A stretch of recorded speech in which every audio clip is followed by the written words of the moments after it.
Welcome, everyone, to the ICSS Sunday Morning Marxist Forum. My name is Alan Miller, and I'm a member of the program committee for ICSS Sunday morning sessions. We are based in Oakland, California, in the San Francisco Bay Area, USA.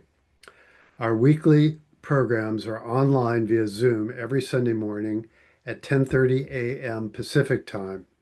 You can sign up at our website, icssmarks.org, to receive weekly email announcements for our Sunday sessions. We started doing these programs in Oakland in person in 2006. You can view videos of past presentations, send us a message using our contact form, and make a donation to support our programs on our website, icssmarks.org. The title of today's session is How Should Conscious Workers View Class Struggle in the 21st Century? It's a follow-up of last week's session based on a review and group discussion of Dominico Losurdo's book, Class Struggle, A Political and Philosophical History, led by Program Committee member Raj Sahai. Raj will summarize the main points of Losurdo's book, followed by group discussion. Raj has been a member of ICSS since 2007.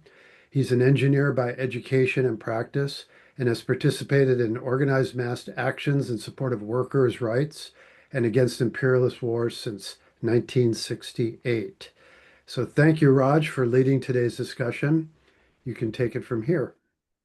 Thank you, Alan. So Losurdo wrote this book in Italian, is a language, in 2000. It was published in 2013.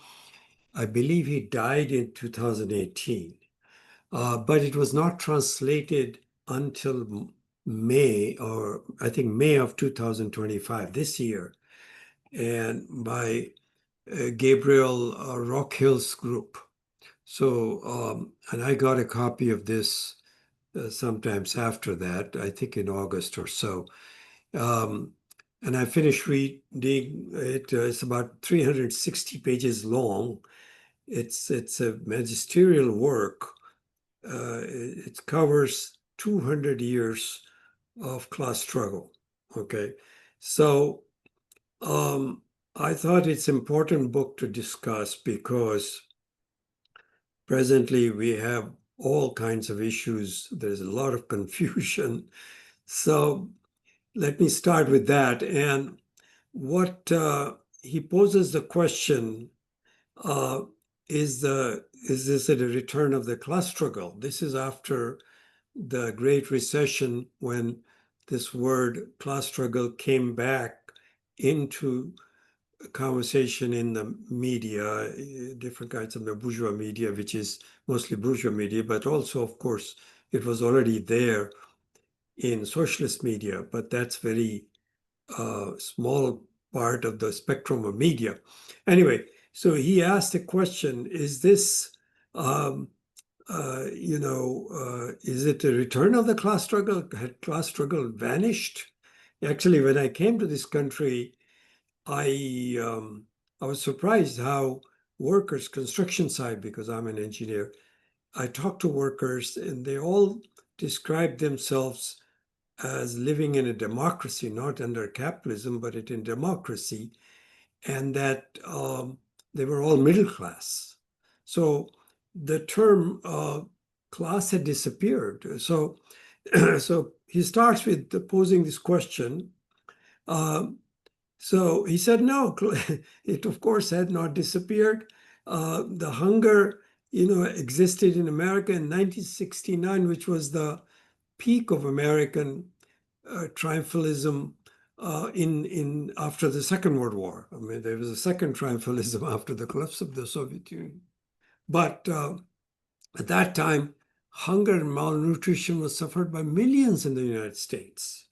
Okay, and the civil rights struggle was, in fact, a class struggle in response rather than a distraction from it. So he starts out by that thing, a lot of people, a lot of Marxists in America thought that the civil rights struggle was actually not part of the class struggle, but it was some kind of reform struggle, right? So he challenges this notion. So main thrust of Domenico Losurdo's book on class struggle is to restore the correct meaning of this term, which has been narrowed by a lot of Marxists, particularly a great many in the Western world, to a struggle just between workers and capitalists, and everything else is a distraction.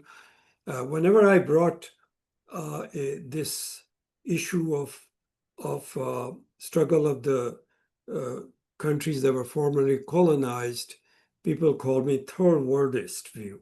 Okay, they called me a third worldist. You're presenting third worldist view. I mean, not all, but some of them, and in the groups that I was part of. It was very unsatisfactory for me. So the book restores Marx's magisterial life works, the 3 volumes of Capital that is included in it, to their proper place, in my opinion, and to allow us to correctly interpret the confusing specter of the geopolitics we witness today. Ukraine conflict, Palestinian conflict, India-Pakistan conflict, which was very short but very intense, Venezuela-US conflict, which is going on, conflicts in Africa, where neocolonialism is under sharp challenge now, and the term multipolarity, which has come into vogue recently. So this is all very confusing, and there are different views on it. So Losurdo asserts that even though Marx did not formally include national struggle, that is for their emancipation as human beings, because colonized people were subhumans as far as capitalist rulers of Western world were concerned. They used racial ideology to denigrate them, okay? And so, and then the third element, he says, of the class struggle is women's struggle against domestic slavery for their emancipation, just like national struggle for their emancipation.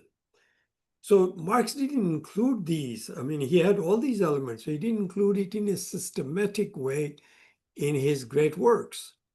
But his very intense, powerful, and repeated arguments point towards it. That's Losurdo's argument. So the question is national struggle, as in Ireland in Marxist time, a class struggle? Yes, Losurdo argues, citing both Marx and Engels. So same way today, we will say, I think, using Losurdo, and many of us didn't need Losurdo, that the struggle of Palestinians is part of the class struggle, no matter who leads it. Okay. Then the question is, sorry, I have to consult my note. Losurdo argues that the European Revolution of 1848-49 was a class struggle in colossal political forms. Okay, very many forms, huge. It included national struggles of Poland, American Civil War of 1861-65. Was a crusade of property against labor. That was part of class struggle. To struggle against slavery is a fundamental struggle. And he says this is what is a struggle against slavery? It's a struggle for people to be recognized as human beings. Same thing as a national struggle, and same thing as women's struggle for emancipation. That is basically is what those struggles about. How could they be outside of class struggle?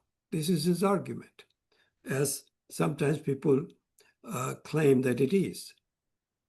Okay, capitalism claims to offer universal leveling. You know, this has been said. You know, there is as recently as I think 2012 or 15, Tom Friedman of New York Times, the intellectual of New York Times, wrote a book called The World is Flat.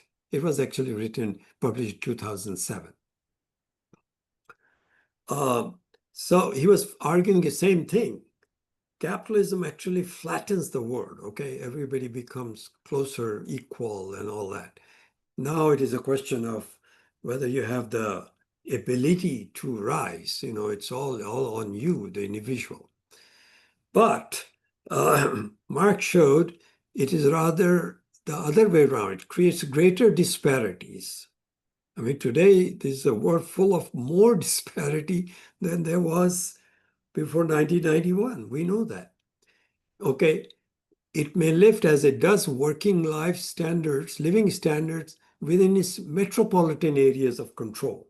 For example, the G7 countries, what Putin called the golden billion. Of course, he included the lower part of the working class has been going downhill. So he was too generic. I don't think Putin was right to just call it the golden billion, but in a sense, he was right because though even the working class were lower down in the ladder of class here in the United States, their standard of life is generally superior. Now they're exploited, they are insecure. There are lots of other measures by which their lives are devastated by capitalism. So anyway, it's what capitalism does. It bargained with the American workers or British or French workers. They gave them some concessions and then extended that burden on to the colonial peoples and also colonized peoples within their country. African Americans are a perfect example of that, right? So, so Losurdo says that actually class struggle, he asked the question, is the class struggle really for struggle for redistribution of wealth? So people have sort of equal wealth. I mean, the claim does the Black American needs to be given reparations, which is a legitimate question. Okay, I'm not saying that they don't, but the question is much wider. He said, the class struggle is for recognition of our human self-esteem. That is what this is about. He asserts it is our human self-esteem that is primary in class struggle. The redistribution of wealth is important, is however secondary to it. Okay, so he says, how does it happen? The wage slaves takes the first step in the struggle for recognition by forging relations with one another. Wage slave, that means workers. Nietzsche, the aristocratic radical philosopher, and Jeremy Bentham, the English philosopher of utilitarianism, the philosophy of utilitarianism, describe proletarian and subaltern classes as barbaric castes of slaves and a tribe of savages. Losurdo says victims of capitalism begin to shake off the sense of culpability and consequent loss of self-esteem that comes from all this assertion that they gets imposed on them, with which the dominant classes, they actually saddle them with this self-identity. When overcoming isolation, they engage in a joint struggle and building organizations to foster it. One form of this is the organized workers, right, in labor unions. This is also true of colonized peoples and women and other two categories. Those are the other two categories when they struggle collectively to overthrow the yoke of, the domination yoke. Okay, so the binary logic of working class against capitalist class on a global scale, even Marx and made this mistake early in his life, according to Losurdo, that the world is divided in two great classes, the capitalist class and the working class, proletarians and capitalists, that is. This was view also of Engels, separately from Marx. But Marx corrected his early ideas on it. So there is a maturity coming to Marx. Marx started his writing, radical writing, at the tender age of 24, I think. Marx and Engels distanced themselves from the binary. They both did the binary logic interpretation of social conflict by 1859. Again, Marx is only, 31, okay? When Marx published an article on developments in Russia, which had suffered a defeat at the hands of Britain and France in 1856. I think that was Crimean War. And shortly, Alexander the Second abolished serfdom in 1861. But even though it was abolished, but instead of social peace, what happened? The serfs continued the struggle. And the one evidence of that struggle was they killed 60 nobles on average every year and hoped to overthrow the system when the French advanced on Russia. Marx wrote this. Marx wrote when he was 31. Here, Marx departed from the binary logic of poor against the rich or just workers against capitalists and included conjunction of international war and social conflict. So this is social conflict is wider than just simple class struggle of either the poor against the rich or the working class proletarians against capitalists. And that, as we know, is also how Russian Revolution unfolded in 1917. So there has been a mutilation of class struggle, which he says, Losurdo says, takes another form in what he calls imperial socialism.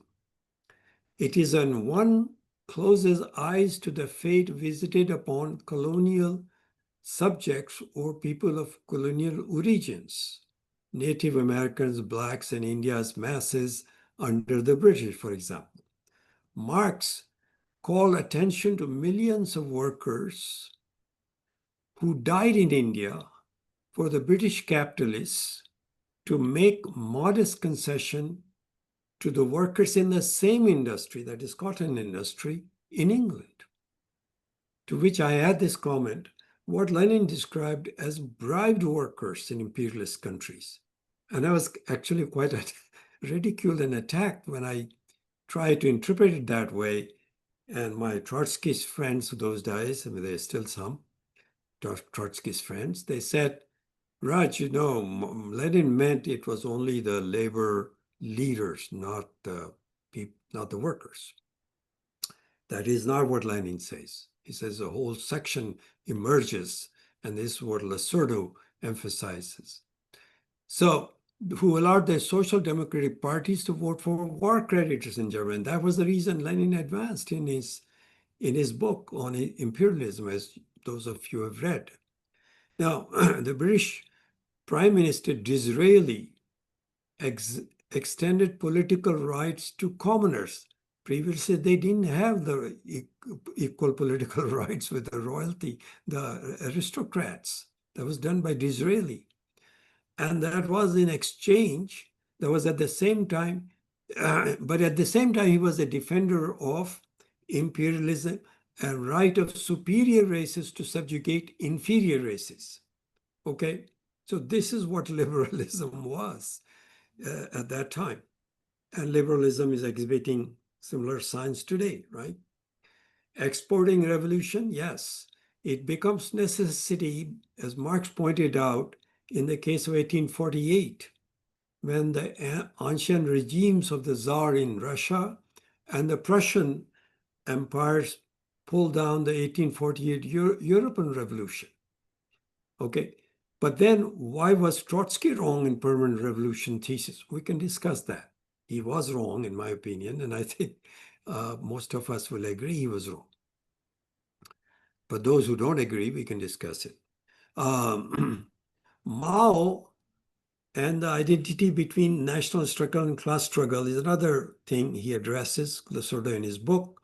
And he quotes Mao: when the national crisis reached a crucial point and the nation risked being enslaved by Japanese imperialism, the main target must be invaders and the collaborators, entailing a transition from the agrarian revolution, which he was leading, to the national revolution and the conversion of workers' and peasants' republic into a people's republic. This is Mao's quotations. So this is in support of his thesis that class struggle is wider than the narrow definition that we came to be adopted by some. In an interview on 5 November 1938, CPC, through its secretary, made this appeal, quote, subordinate the class struggle to the present national struggle, end of quotation. While on the other hand, it was asserted that in a struggle that is national in character, the class struggle takes the form of a nationalist struggle, which demonstrates the identity between the two. Okay, this is again a quotation from the CPC. Racial struggle and class struggle at Stalingrad. That's another argument in Losurdo's book. He says, in our time, it has rightly been observed that Hitler's war for Lebensraum, breathing space in German language, was the greatest colonial war in history, challenging the colonial system and causing or aggravating the confusion. Sorry, I got to move my notes up. I made notes because otherwise if I spoke extemporaneously on the top of my head, I'll miss things. Okay, was European thinking, confusion of European thinking. Bolshevism represented a deadly threat to capitalist civilization. Its defeat is what propelled worldwide struggle for national liberation, a process that's ongoing in the form of multipolarity now. That is my opinion. That's my interpretation of what Losurdo is saying. We can discuss that. Class struggle and two forms of inequality. Losurdo, that's another theme he takes. Inside the capitalist country and in its international aspect, there are two forms of inequality. With the hopes dashed for a revolution in the West, the Bolsheviks faced these two inequalities: internal inequality of classes that existed right after the revolution, as well as at the global level, inequality of nations. Recognizing this, said Lenin, we must remember at present all their highly developed technology and their highly developed industry belong to the capitalists who are fighting us. We must remember that we either strain every nerve in every effort, or we shall inevitably go down. Owing to the present circumstances, the whole world is developing faster than we are. While developing, the capitalist world is directing all its forces against us. That is how the matter stands. That is why we must devote special attention to the struggle.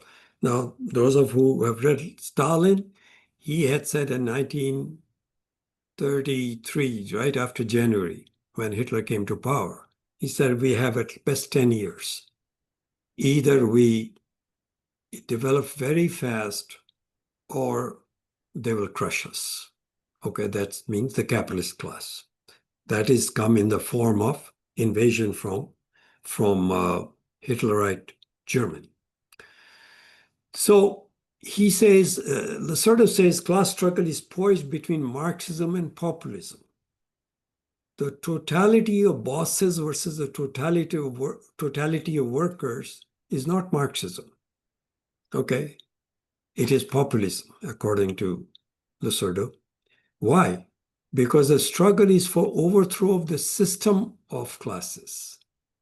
It is not directed against capitalists as a person. Of course, they are personification of capitalism. Capitalists are personification. But when you overthrow the system, you actually bring them to becoming a human being once again. So it is not about capitalist as a person, it's a system to overthrow. People do want to live in material comfort. Okay, that is also a requirement. People do not want to live on just simply some kind of aesthetic way of life where you just reduce your wants and needs. That is not to be confused with consumerism, which is imposed on us out of the crisis of overproduction of capitalism in its present stage, okay?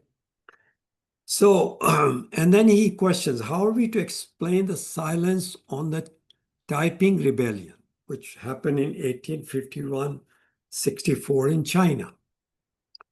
The bloodiest civil war in the history of the world, with an estimate 20 to 30 million people died.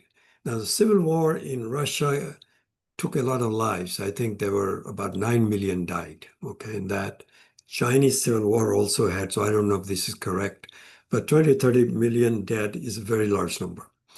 The fact is that the conflict possessed a national dimension in typing rebellion. Okay, how? Because the rebels took up arms in the name of social justice, but also to put an end to the dynasty, the Qing dynasty, that had capitulated to the aggression of British narco traffickers. They were the biggest narco traffickers in the world. Later on, I think CIA did that. And so anyway, they were the narco traffickers and rulers of China. To terminate the Qing regime, this is what the rebellion was about, the running dog of imperialism, as the term goes in China. It is no accident if in the areas controlled by them, the typing hastened to prohibit the consumption of opium, a de facto challenge to the London government, which lined up behind the tottering dynasty. By the way, one of the families who became very rich in running that drug running of opium from India was the Tata family. Okay, they were agents of the British who actually facilitated bringing that in there. So they were their kind of subcontractors. And they get a lot of wealth. They are very prominent industrialists in India today. So these things happen. Anyway, Marx observed that in 1853, that's 2 years after the typing revolution, of course, was brewing some time ago, Marx says in his essay penned at that time, the chronic rebellions subsisting in China for about 10 years past have now gathered together the one formidable revolution which was destined to make its influence felt well beyond Asia. Now, he was prophetic in his observation. So now there are two things here I want to mention that Losurdo notes. David Harvey, which you know is a very eminent Marxist, a British Marxist. I think he teaches in New York, and I've read his book also, and I respect him. But he wrote a book, I haven't read that book, What is to be Done? That title refers to Lenin's 1903 essay, as you know, in which David Harvey points out that I'm quoting, many of the revolutionary moments in capitalism history have been broadly urban rather than factory-based. I picked it up from Losurdo. For example, he cites the revolutions throughout in Europe in 1848, the Paris Commune of 1871, Leningrad in 1917, Seattle General Strike of 1918, the Turkmen Uprising of 1969. I'm not familiar, maybe some of you are. This is in Losurdo's book, as well as Paris, Mexico City, and Bangkok in 1968. The Shanghai Commune in 1967, Prague in 1968, the list goes on. End of quote. This is from Harvey's book. He's correct, according to Losurdo.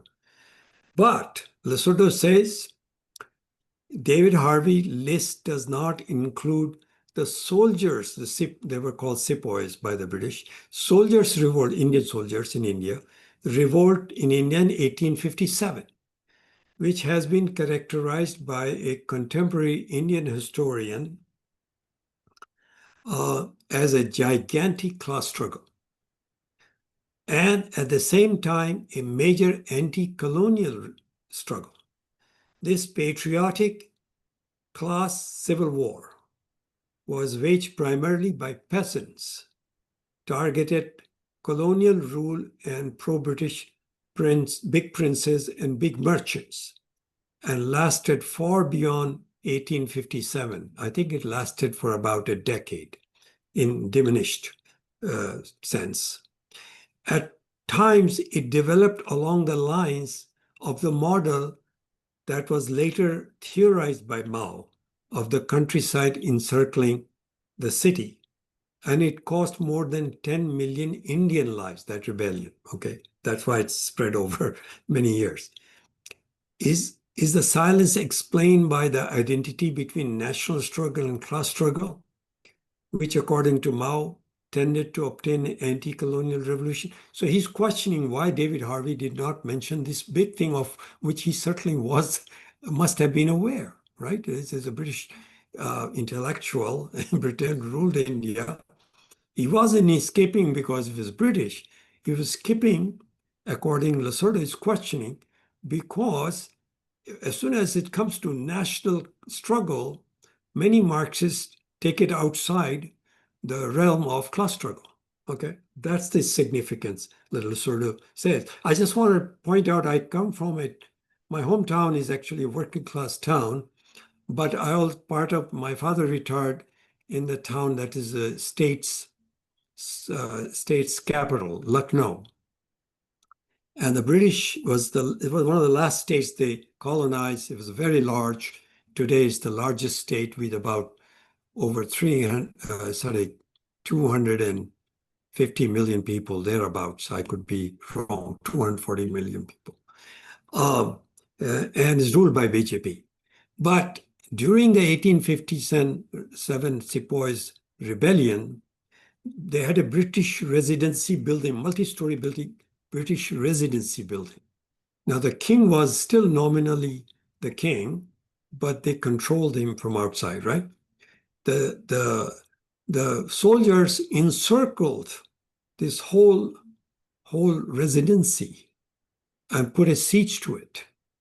And the siege lasted for 180 days. There were 2,000 people, all the British civilians administrators who were assisting the British in the administration of this giant state, they all moved in as soon as this rebellion took place into the residency. And they had, among the 2,000, there were 800 Nepalese Gurkha soldiers who were very loyal. You know, they are very tribal sense of loyalty is very strong among them. The British used them. And they were commanded by a general whose name I forget, but he already had a title of Sir, okay? So he had a great accomplishment. And the sepoys put and they said, nothing goes in, nothing comes out. That siege lasted for 180 days. The British sent all kinds of relief forces, but they fought them off. Not a single person, man, woman, or child, came out of it.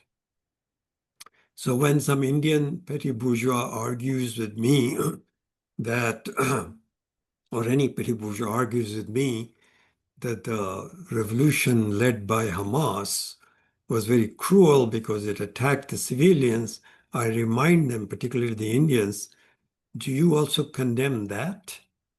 Then they are perplexed. They don't know what to say because they can't go against that.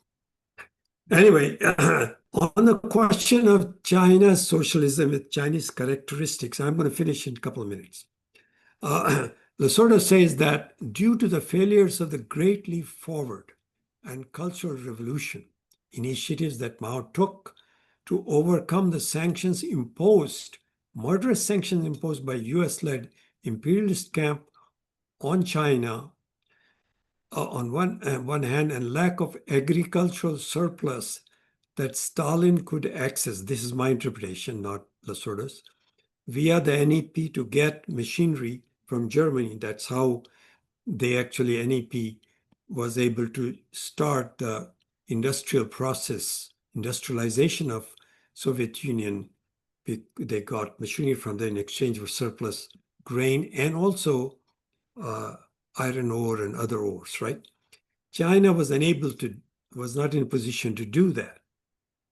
So Mao's initiative was that, but that did not work out in the economic domain. That's what Losurdo's point of view. There are other points of view I recognize.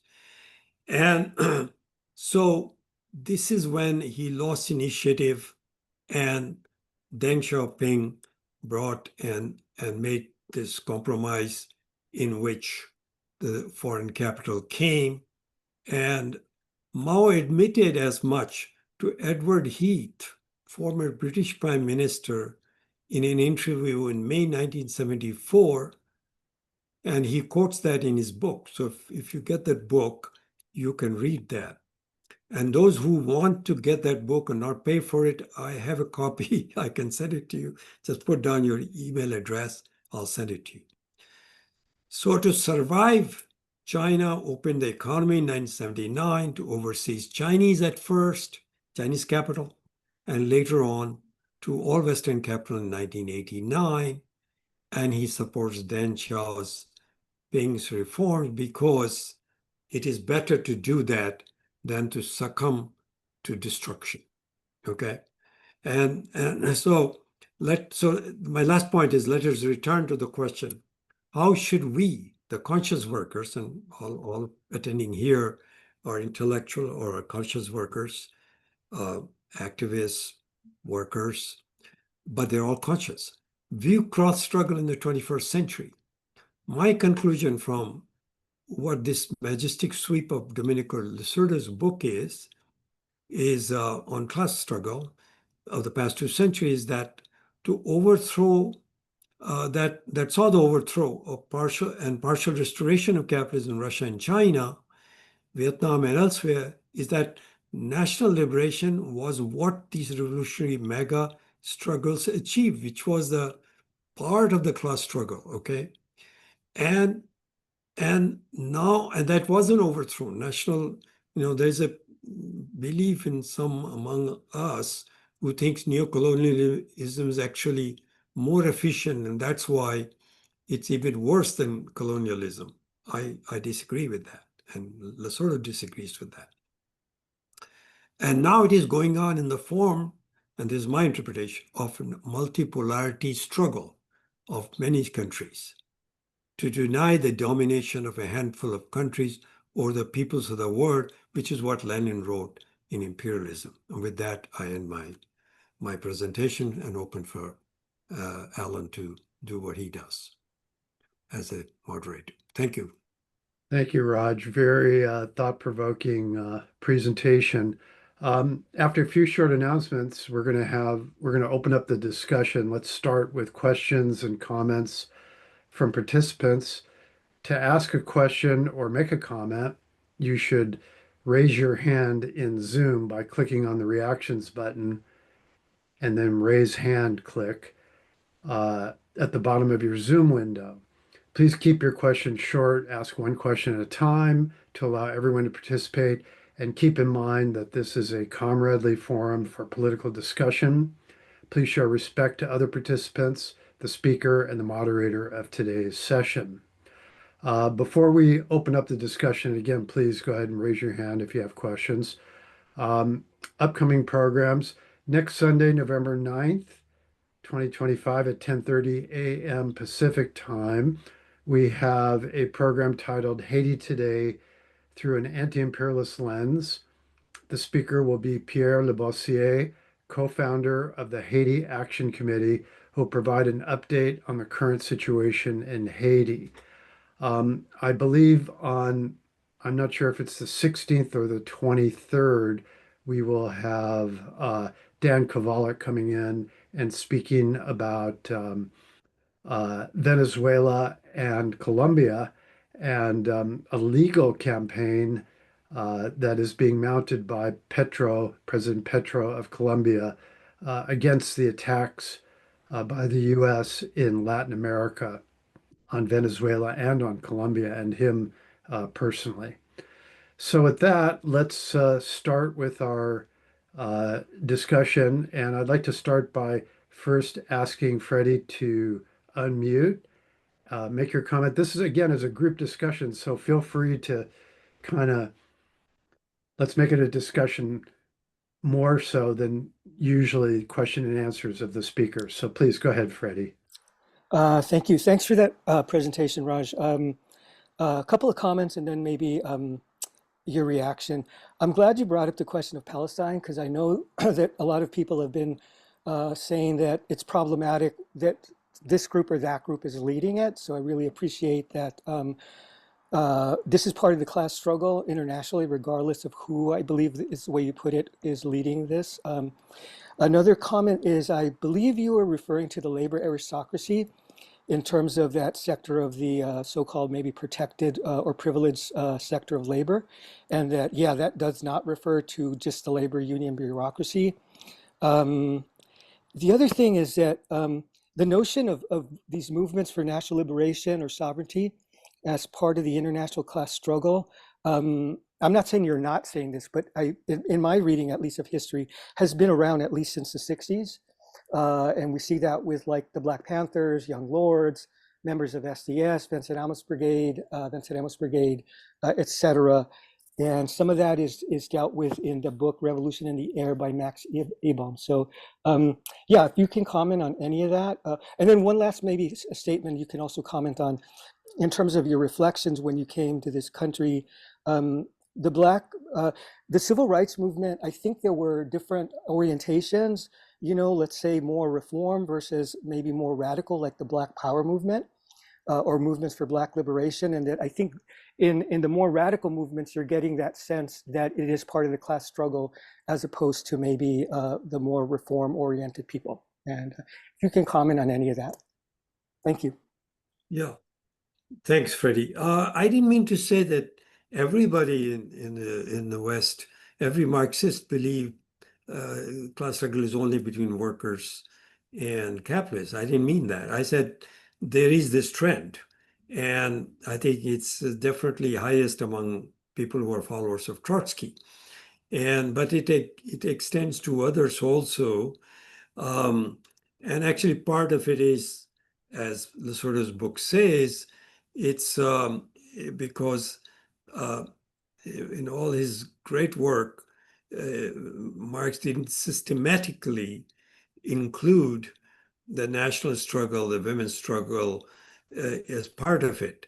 Now, as to the civil rights, and I was very much this was already intense, along with this the imperialist war in Vietnam, in Indochina, which is actually gave me my first radical orientation in life. Well, at in substantial sense.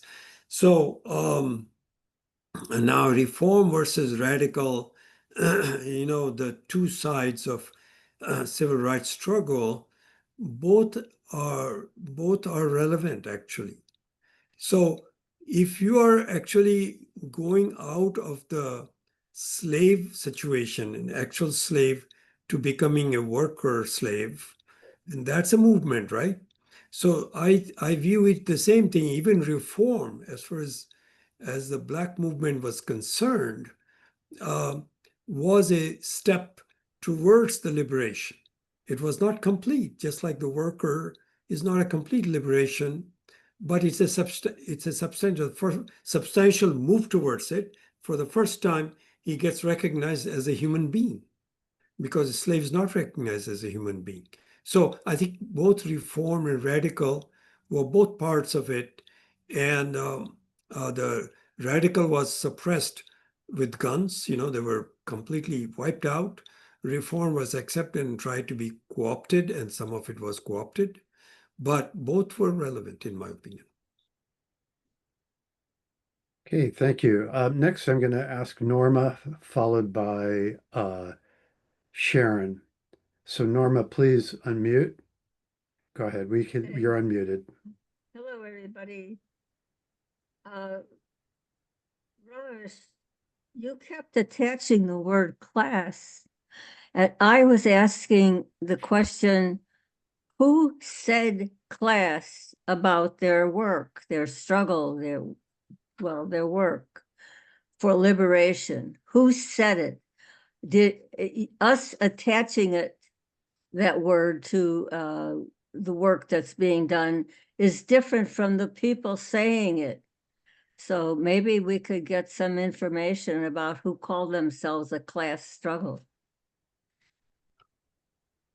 Okay. And maybe other people could comment as if this is a discussion.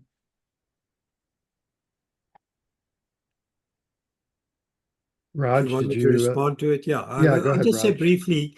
See, classes are not just who said it. I mean, the idea of a class exists long time. It wasn't invented. Class was not invented by Marx. Okay, idea of class existed. It's a group of one set of group of people who are identified in one group with their economic and social being No, well Raj, we interest. know I that. guess another word. So We know that. I'm saying, did the people who were working for change, for advancement, whatever you want to call it, did they call themselves a class, or are we just attaching the word class to the effort, women's class struggle, et cetera, et cetera? I mean, we can they're all class struggle, but was it ever called that by the people in struggle? As you've implied, I think that it's gotten mixed and kind of gone over. Well, anyway, more people have comments about that. Raj, you want to finish with your comment? no, I think it's okay. Let the others comment. Okay. That All is, right. So next, I'm going to call on Sharon, then Jean. So Sharon, please go ahead. Thank you. So regarding what Norma raised, I think it's the difference between the subjective and objective factor. So what Raj was talking about was objective understanding of classes and in Marx. And then, of course, there's the subjective factor of different groups, different people thinking of themselves as part of the class struggle or not. Certainly the Vietnamese National Liberation Front fighting against the United States view themselves as part of the international class struggle. And just my own comment is, there is a trend, has been a trend all along in the US left that says no nationalism is progressive, or you shouldn't support the Vietnamese National Liberation Front or other revolutionary forces because they're a national struggle and not a class struggle. And, I think that's wrong. And that's what Raj's point and discussing the book is about. But I wanted to also comment on what I heard you say about that the class struggle is not about individual capitalists. I think that's really important. So our speaker last time, Mr. Shea, has a Substack, and I looked at it after the meeting, And I was surprised to see that one of the things that he says repeatedly is that kind of a glorification of what he calls the Luigi movement. So Luigi is the guy who Sharon, murdered it's the a very so, interesting, but let's try to keep it uh, to this. well, Can you connect it? Go ahead, go ahead and try and I'm connect it. Go just ahead. trying to say, I was Yeah. surprised that he called it the Luigi movement. Apparently, some people think that that is a good thing Mhm. to murder individual capitalists. Hmm. Raj, you want to go ahead and comment? No, I don't have any comment on that. I'll have to read that in order to comment. Yeah. Yeah, okay. You can read it while the next question's being asked, and we'll get back to you. Okay. Next, I'm going to go to Jean, followed by Peter. So, Jean, go ahead. Unmute yourself. Yeah, Raj, you're thanks. unmuted. I'm okay. You got me now, right? Yeah. Yeah. Okay, Raj, thanks for spending this time. And it must have been a lot of work to go through what Losurdo is saying there. And to tell you the truth, I don't find what he's saying very meaningful to my own situation as an American. Clearly, there is a class struggle going on in Italy, as just as there is here in the United States. But in our case, the class struggle is taking different forms. Right now, one of the big forms is against Trump and what he's doing. And Trump isn't just a disgusting human being, he's also backed by very important sectors of the capitalist class. And so we need to recognize that. But also on the positive side, we have folks like Mamdani in New York City, AOC, Bernie, and so forth, who are undergoing a much more positive aspect of the class struggle. And Bernie, I think, people just say he's, kind of don't think he's that important. But Bernie, really made revolution. People, because of Bernie, people now take socialism seriously. And it said that, you know, people under 30, more of them like socialism than like capitalism. So these are major changes that are going on here. And these are parts of the class struggle. And I see that as a very positive thing. And so I just want to throw that out in terms of the way I view the class struggle here in the United States. And any comments you'd make, I'd really appreciate. Thank you.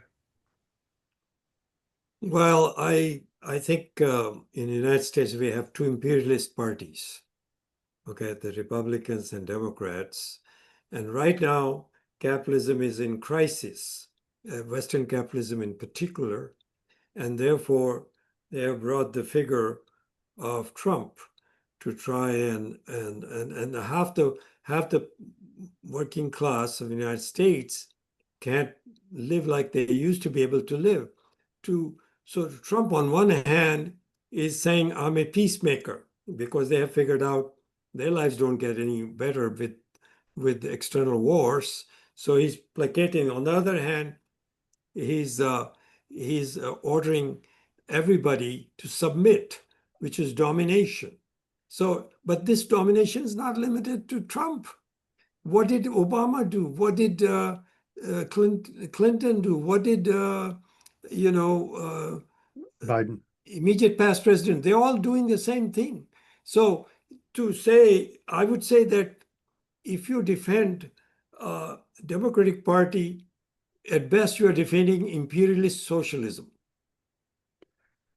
Okay, so next I'm going to call on Peter, followed by Janet. So, Peter, go ahead. Unmute yourself. There you go. Okay. Can you hear me okay? Yeah. Okay. This is a great discussion. I'm really happy that Raj did this.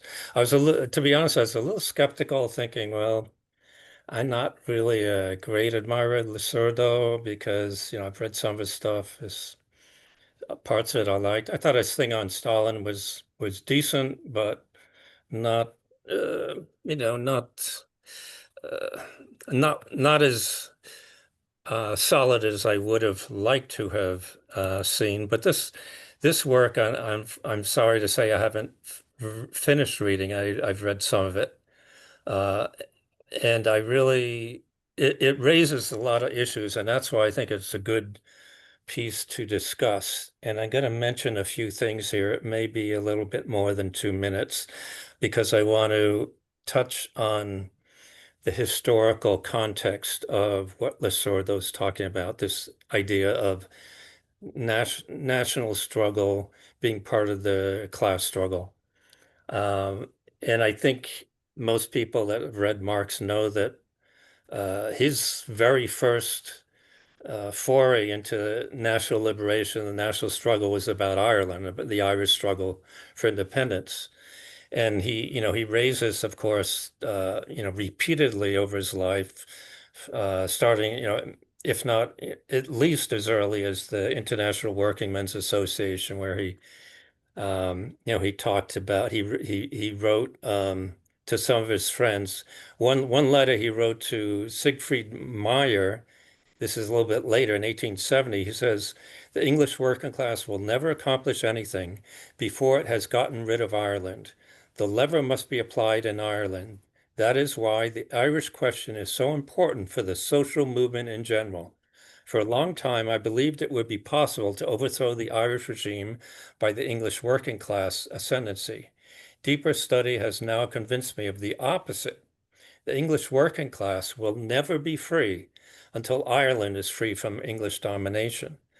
So is he saying that this is a class struggle, that the Irish struggle is viewed as a class struggle in the context of England? I don't think he's saying that. He's saying certainly that it is an alliance between the nationalist movement in Ireland, which includes workers, but also small proprietors and even some Irish bourgeois capitalists as well. It is an alliance that is absolutely required because England, the support that the English bourgeoisie gets from Ireland is just so powerful that it is impossible the English working class to succeed without a forcing of Irish independence and greatly diminishing the English bourgeoisie.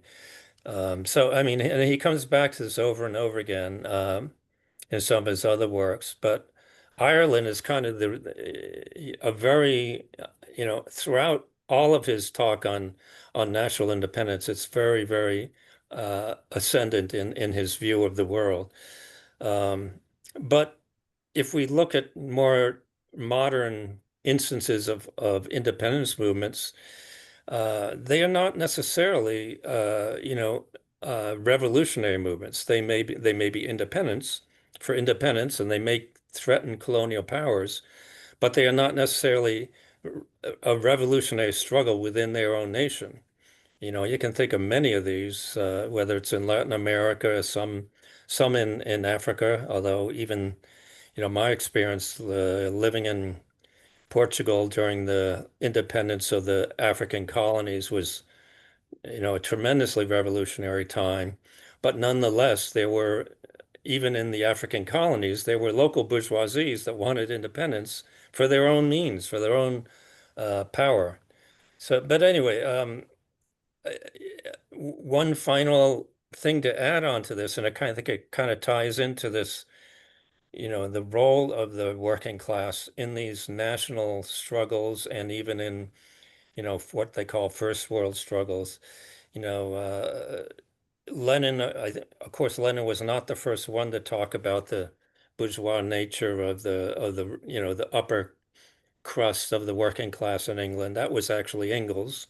In the 1850s, Engels started talking about how, the English proletariat, he said, is actually becoming more and more bourgeois, so that the most bourgeois nation on earth apparently aims at the possession of a bourgeois aristocracy and a bourgeois proletariat alongside the bourgeoisie. Now that's a little bit extreme, but England's, we can tolerate Engels' frustration with the English working class. But I don't think that that doesn't, negate the fact that this has in the mid 1800s or late 1800s, the working class, the skilled labor in both America and the England were actually quite privileged. And even working in factories, I've seen this in this country in the 80s and 90s, seeing people that were the highly skilled, essential, uh, tool makers and stuff that were treated specially by the bourgeoisie, by the factory owners. They had a certain privilege, and everyone knew that. But the rest, 90%, 95% of the rest of workers were really exploited terribly, even if there was a crust on the top that were somewhat privileged. And even those having a privilege does not mean you were not part of the class struggle. They were still some of the whitest and most privileged workers in industrial America were actually were some of the strongest fighters in the labor movement. So Let's give Raj a chance yeah. to So go anyway, and that's comment. what I kind of want to bring it back to this question of national struggles versus class struggles, and how does Losurdo square that round hole? Very good question. I mean, I think I'm persuaded by Losurdo's argument that capitalism cannot survive couldn't have survived very long if it was limited to England. Workers would have overthrown it probably, because there was no way to co-opt even a section of them.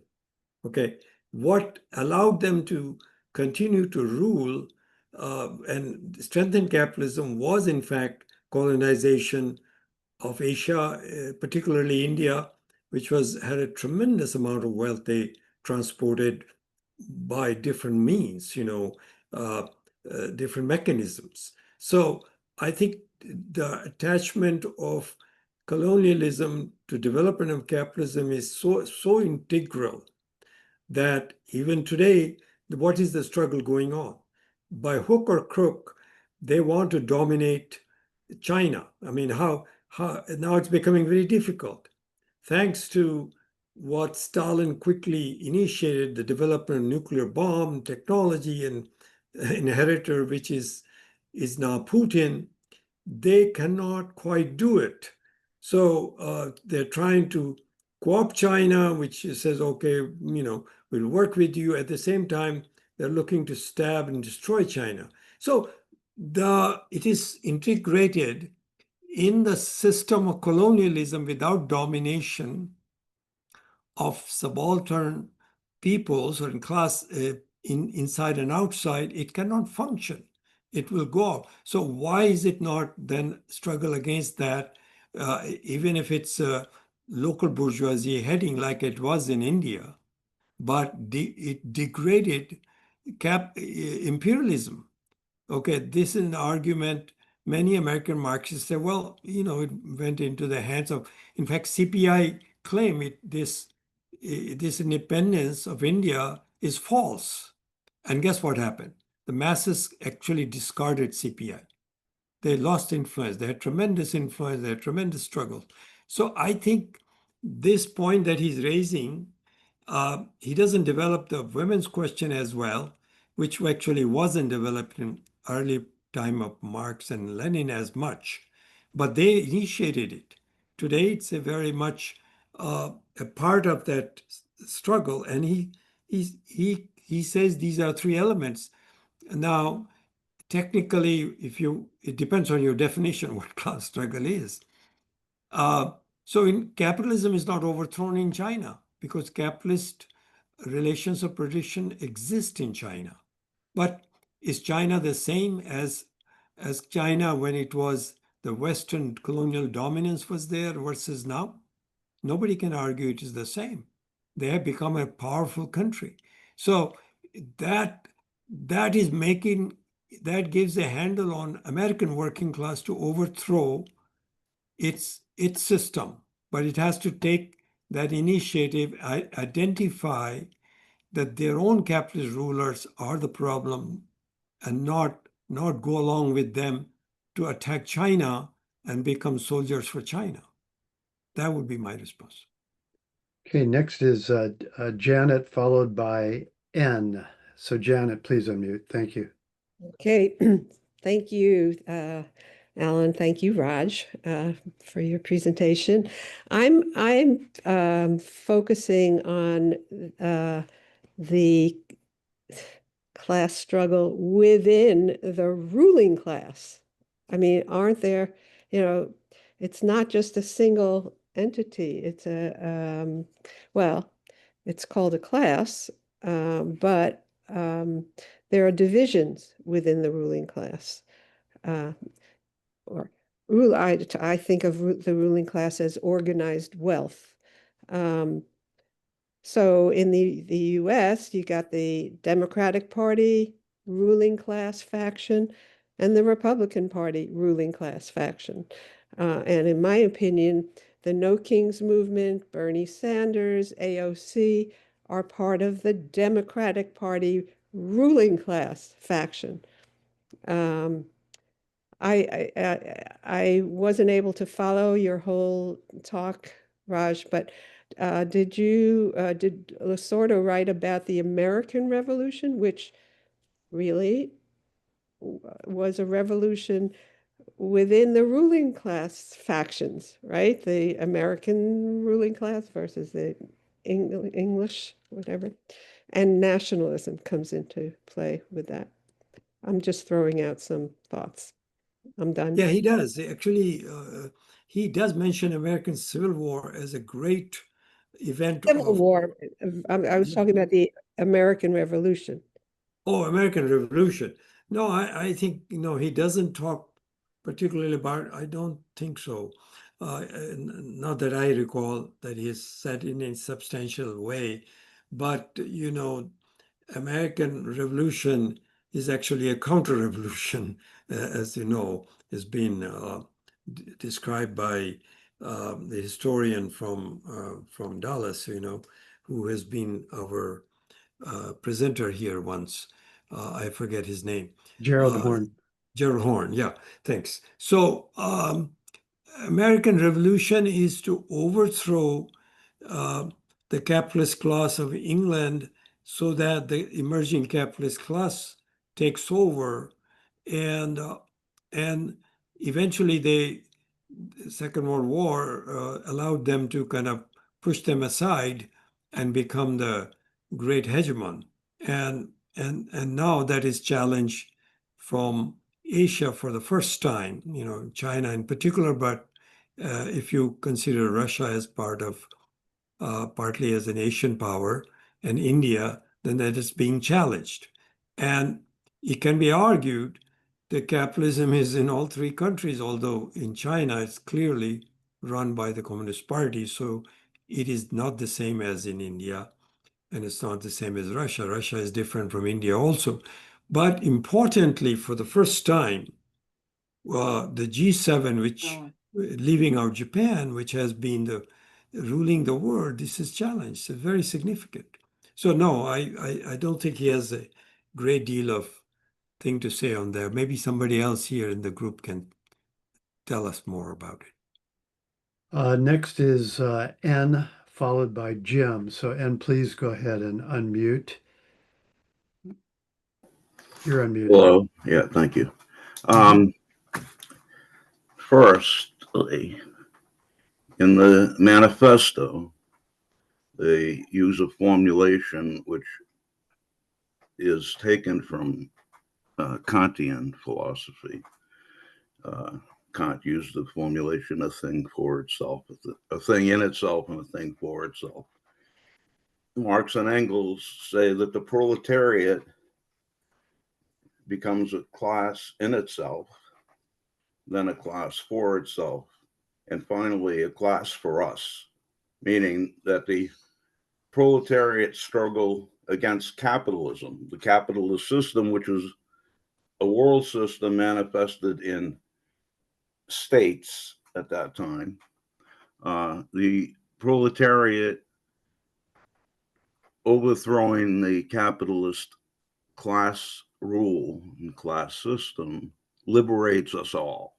That's the meaning of a class for us, class for us all, we could say. So they never move away from the idea that the primary class struggle in the world is proletariat versus bourgeoisie, but it's the proletarian class acting for humanity against the capitalist system manifested in the form of state powers. In the Bolshevik Revolution, it was a worker-peasant alliance, and it was not just in name a worker-peasant alliance. There were two political parties that overthrew the February Revolution government, the cadet rule in November 1917. The Bolshevik Party, in alliance with what were called the left SRs, that was a peasant party. Now, that group revolted against the Bolsheviks later, and a number of the SRs assassinated or attempted to assassinate Lenin, which actually did cripple him. Also, the Comintern, when it was formed, this was under Lenin's leadership, invited the Kuomintang, the ANC, and I believe also the India Congress to join the Comintern. So, although the Comintern was an international of the proletarian revolution, Lenin recognized that the peoples of the East, and what he called the peoples of the East, which included peoples of the South, of course, that is, oppressed peoples and colonial peoples, had a role to play in the revolution against the imperialist system. The capitalist system, the world capitalist system, had become a world imperialist system by that time. And the contradictions that led to the Bolshevik Revolution were inter-imperialist war, that is the contradiction, the inter-imperialist contradiction. That's 2 minutes. Please try to wrap up. Go ahead. Yeah, I'm close. Mhm. The contradiction of the national liberation or the oppressed nations versus imperialism, and the contradiction between the proletariat and bourgeoisie. And what the Bolshevik Revolution brought into existence through the building of socialism was a fourth contradiction, and that is the contradiction between socialism and capitalism, or between socialism and imperialism. And those four contradictions are still operative today. And where revolution has taken place, so for instance, even in the Chinese Revolution, those four contradictions were in operation. In the Vietnamese struggle against US imperialism, those four contradictions were in operation. And in Burkina Faso today, they're in operation. And in the liberation struggle of the peoples of the Donbass against US imperialism and the Ukraine reactionary regime, supported by the Russian Federation, those four contradictions are in operation. Thank you. Thank you. I agree with you, except the only thing I'll add is contradiction exists means a struggle will take place. Yeah, And of course. Yeah, so I agree with you. Yeah, I really don't have anything further to say. Quite agree with you, what you're saying. Okay, next is Jim, if you would please unmute, Jim. Yeah, hi. So this morning I woke up at one point grieving Allende, remembering what a beautiful time it was. A beautiful socialist experiment brought so much hope to even us in America. Nicaragua survived, and now Venezuela's on the chopping block.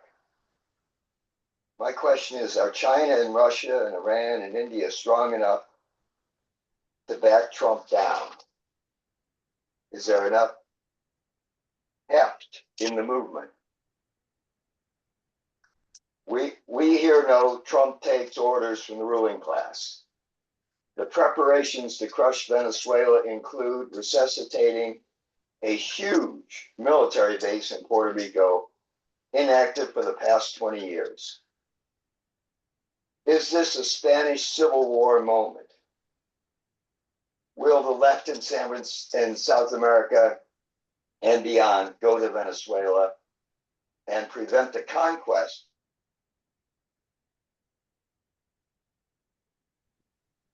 Okay, Raj, Yeah. maybe you could try in to, the he froze up for a moment. Yeah. Can you try to relate that back to Losurdo, some of the ideas on Losurdo? Yeah. If he's not able to, I'm getting there. Hello? Can you hear me okay? Yeah, No. you froze up it for a moment, but Oh, let's sorry. that's okay. Let's let Raj go ahead and answer. Go ahead, Okay. Raj. Well, I nothing I can say about what will happen in Venezuela's case. It may be that the United States succeeds. It'd be very difficult for China and Russia and India to intervene. India will not intervene because India is trying to balance itself between China and the United States for their own national interests. So I don't expect, but I think they will make it difficult. And I think it's really finally, if they haven't been able to conquer, although they made lives miserable for Cubans, it's up to Venezuelans to resist. I think there are some arms, shoulder-fired anti-aircraft stuff has been given. Hard to say what will happen, but Trump will also have a problem with his base because they don't want this imperialist war. So how far it'll go is kind of difficult to say. Your guess is as good as mine on that. Well, I'm not asking so much for a prediction, but I'm just pointing out that I think that Allende had said it was a high level of class consciousness, Yeah. and Venezuela matches that. And the question is now if there's enough spirit on the planet, to come together and save it the way they tried to save the Civil War, the Spanish Civil War. I think it's Okay. going to be harder than it used to be. That's for sure. That's all I can say, but that doesn't mean, Venezuela has so much oil wealth, and US is trying to reassert its dominance on Latin America, because they declared this is their backyard. That's totally colonial. That's how they dominated people. And it's to try to reassert, and Trump has placed himself as a man of peace. At the same time, he's doing the bidding, as you said, for the ruling class. So it's a difficult set of balance of forces that at least I can discern in whose favor is it, but it's not going to be easy for them. Okay, next is Dave. Will Lucerto take an interest in this situation? Well, Losurdo died, he died in 2018. So his book was written in 2013. So he doesn't get it. He talks about Latin America a little bit in his book. If you want, put down your email address, and I'll send you a copy of his book, which somebody sent it to me for free, and I'll forward it to you. Okay, next is Dave, followed by Lucy. Go ahead, Dave. Oh, hi, Raj. I'm glad that you did this lecture and made a lot of things clear for me. I was just thinking and trying to expand on Eugene's remark that what should Americans think about what is the class struggle, And at least on the international arena, I was thinking that first of all, Americans must be convinced that the U.S. is the imperialist country. And what does it mean? And what are the two opposing blocks here, the imperialist bloc and the countries who are feeling the brunt of this imperialism? And then in the issues which come up then at international level, you have to see, that whether you're helping imperialist bloc or the opposing bloc, developing countries. Doesn't matter whether they are capitalist countries or semi-colonies or whatever. And so I had heard that like India is a capitalist country, or that what's the difference between U.S. capitalist or the Indian capitalist. Um, so I think at the international level, at least, we can concentrate on this, that how to put what is imperialism, what does it mean, and how to oppose it. And there will be national issues and that will be different, struggle. So that's what my if you have to say anything on that. No, I agree with you. I mean, there is a group of Marxists in this country and elsewhere, even in India, who consider these are two struggle between two imperialist blocs. The argument goes that imperialism is a world system, and therefore nobody's out of it. So that automatically means either you are under the boot of imperialism, and since China invests capital in Africa and elsewhere, in fact, India does too, much less though, but therefore everybody's imperialist, and the only countries who are not imperialist who are so powerless. So it can be described as a struggle among capitalist countries in an imperialist stage, and there is some argument to be made on that. But the whole history of imperialism is so connected with colonialism, subjugation of other people. I think that's a very well-defined line why I would not put China, India, or Russia. Russia was an imperialist country, but it had a socialist revolution. And so therefore, I do not consider these three countries, and Russia certainly is not anywhere like China or the United States in export of capital. In fact, India may be exporting more than Russia. So I don't consider any of them, given that definition, as imperialist country, at least at this stage. That doesn't mean capitalism is not prospering. So the question is how to struggle against. And you're right, Americans first have to grapple with this. Are they benefiting, American working class, from all this, or are they not benefiting? If they're not benefiting, then they ought to struggle against their own capitalist rulers. So that's the decision American working class as a whole has to reach. And I think the lower half is sort of, that's why they reject both parties. And Trump came in and said, we'll bring your jobs back. They said, okay, fine, you give him a chance. He's ugly and everything. But then he tries to placate them. And then, of course, he's also trying to placate the other side, which is the imperialist cabal that rules the country. So he's kind of like a ping pong. Okay, Lucy, go ahead and unmute Lucy. Yeah, so Raj, thank you so much. I downloaded the book into my laptop, but I haven't looked at it mainly because I hesitate to read. But so appreciate greatly that you summarized it in such a wonderful way. I just want to know if I understood correctly when you're talking about the class struggle, then the association of the struggles outside of the U.S., the fights that are for national liberation are not they're not a class struggle per se, but because they liberate, their liberation allows us to liberate our class here. So that's why I guess Losurdo says it's a class struggle. It belongs to the working class.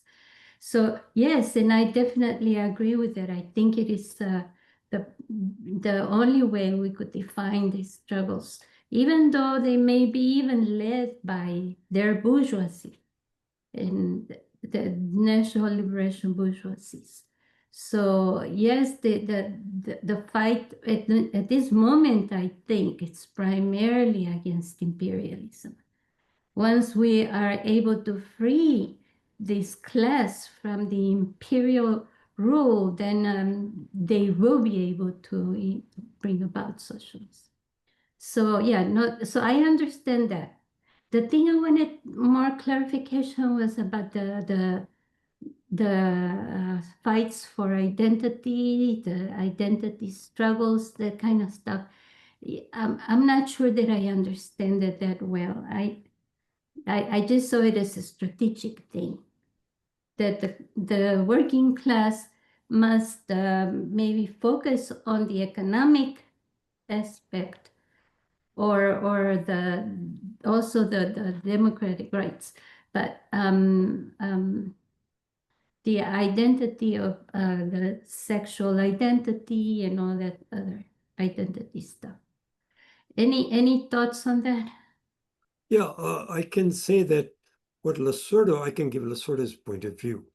And I would definitely say, if you can start reading the book, I think you will be doing very well, as well or better than me, because what Losurdo's argument is that the heart of the matter, as defined as class struggle as workers against capitalists for material gain, is not the heart of Marxism.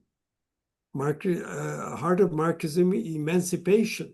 And it is from your oppressed condition as a human being, starting from slave to women, to slave to serve to women, or nationality, oppressed nationality, colonized people. These are struggles that provide the ammunition. I mean, they are the most explosive struggle, which a disciplined working class, because it has the discipline, leads. But the goal is emancipation. Actually, Lenin clarifies that as much. Marx clarifies that as much. Classes, of course, also consist of, when the rising bourgeoisie was a class rising against the feudal class. Those are the two classes in which the proletarians were in the mix in the 1789 revolution in France, but they were shunted aside as the bourgeoisie emerged, and they used them for the struggle and then pushed them aside. And then they restarted in 1848, and then the aristocratic class joined with the bourgeoisie to suppress the workers, this European revolution. So what he's saying is, when you just make it economic struggle, even if it's working class, which ultimately Peter Fay's point is very valid, that the proletarian struggle is ultimately the goal of, it will be able to achieve the emancipation of entire humanity. That's correct.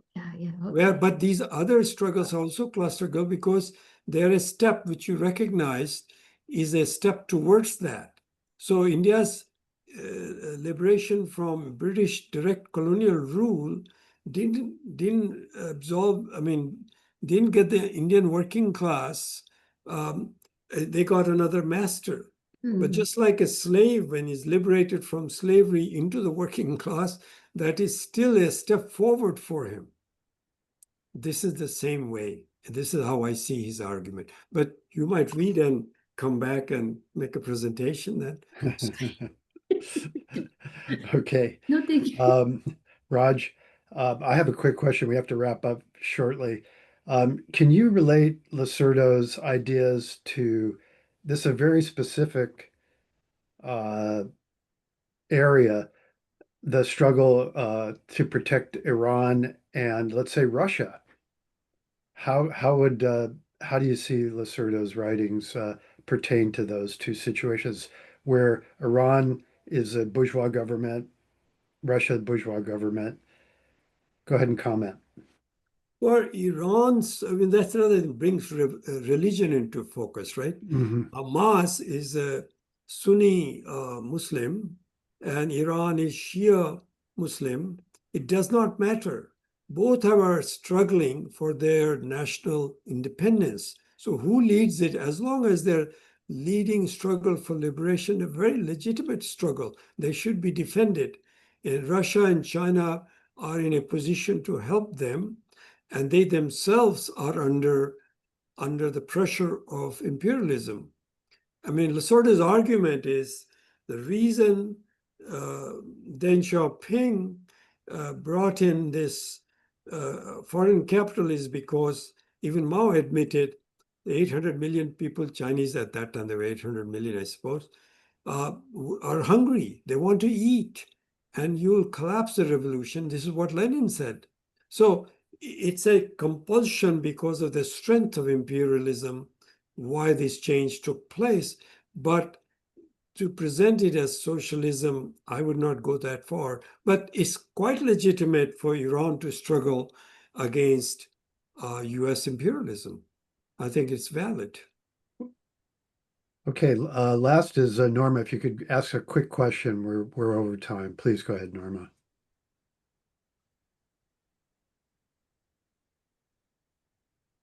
Okay, I think we're ready to.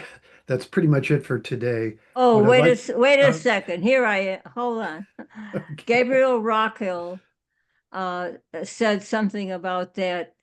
Losurdo was talking about the Western communism became people seeking to be noticed as making outstanding statements that people would follow along with, and that they would be praised for their contribution and separate from the whole complex of the revolution. Anyway, it was a fun thought.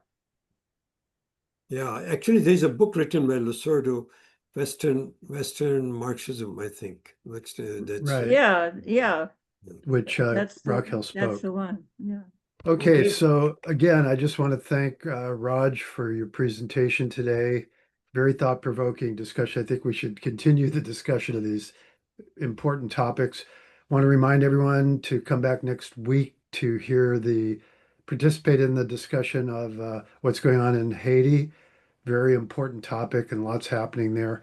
We want to remind you that you can sign up for email notifications for programs at icssmarks.org. You can also find links to video recordings of past programs and contact us with feedback, suggestions for future programs and topics, and make a donation to support our Sunday morning program.